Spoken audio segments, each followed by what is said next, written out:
Good morning, everyone. We're continuing here in the words of the CHOFETZ CHAIM, speaking about how important it is to be strong, even in the face of adversity, when there's other people around that are putting pressure on you, perhaps will scoff at you and laugh at you. You might look foolish if you don't speak Lashon HaRa. Nevertheless, says the CHOFETZ CHAIM, that the prohibition of speaking Lashon HaRa is so grave and so stringent that you must do whatever is in your power not to let a word of Lashon HaRa slip out. You should know what it says in the Midrash, and the Vilna Gaon himself bring this down in his famous letter to his wife and children. Every single moment that a person keeps their mouth shut, they seal off their mouth from speaking Lashon HaRa. Zoiche la'or agonos, they are zoiche, they will merit a hidden light. She'en kol malach ubirya yochel l'shayir. No angel, no creature in the world could imagine and even fathom how great the light of Kedusha is that a person is going to inherit in the world to come, because they wanted to speak Lashon HaRa in this world, and yet they sealed off their mouth and they didn't say a word. It seems to be that the Midrash is telling us it is so difficult, the nisai and the challenge of not speaking Lashon HaRa. It's on the tip of your tongue all the time, and you have to sometimes clamp your mouth not to get the words out. HaKadosh Baruch Hu knows sometimes the superhuman strength that it takes to keep your mouth closed and not even let one word slip out. You should know what tremendous reward you're going to receive in the world to come. And how a person should behave if they find themselves trapped in such a terrible group of people that are speaking Lashon HaRa. Whether or not you should rebuke them or you're allowed to listen to what they say. Ayin l'kaman, we'll see later on in the Sefer how to deal with that.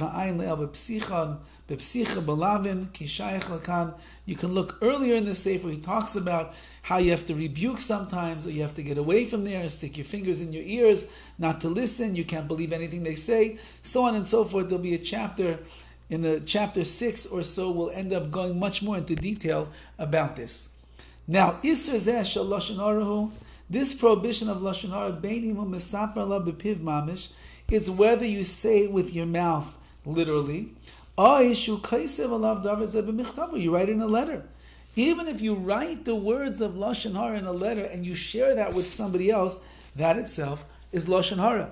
Now, as we pointed out before, in the world that we are living in today, the world of emails, of WhatsApp, of texting, of social media, a person has no idea the volatile effects of their actions by writing one word of Lashon HaRa, posting one social media video where you're ranting and raving and speaking Lashon HaRa about another person, or posting pictures or videos of other people and the things that they're doing that is wrong, that is verified Lashon HaRa.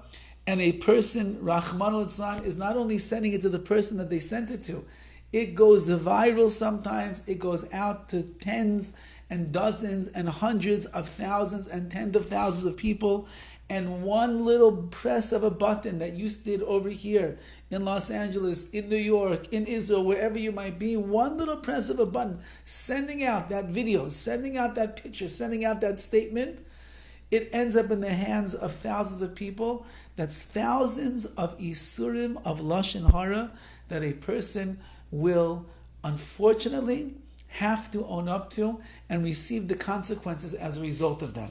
So how careful we must be, not only with our speech today, but how careful we have to be with what we write down and what we send out, because the effects and the far-reaching effects could be devastating to the person that you speak Lashon HaRa about, and devastating to you, who ended up transgressing thousands of averas of Lashon HaRa as a result. That is quite frightening.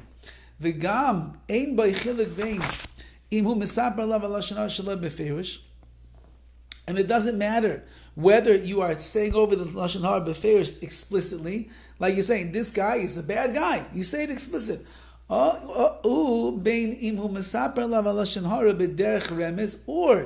if you give it over in a hinting type of a way, you just roll your eyes, or you say it kind of a statement. He's not such a great guy.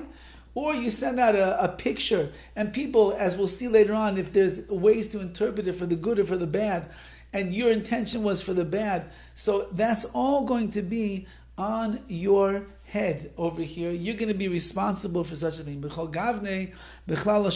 every single case, every aspect that we are describing over here, says the CHOFETZ CHAIM, this is all verified Lashon, certified Lashon HaRa.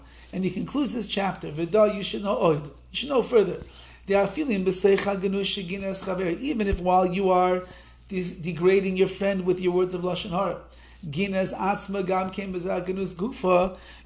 you include yourself in the genus, in the degradation, because let's say you were part and parcel of whatever it is that this person did that you're speaking Lashon HaRa about. So you put yourself down as well. So you say to yourself, you know what, not so bad to speak Lashon HaRa about this guy because I'm putting myself down as well. So I'm also making myself look bad. So maybe it's not such a terrible prohibition of Lashon HaRa about my friend.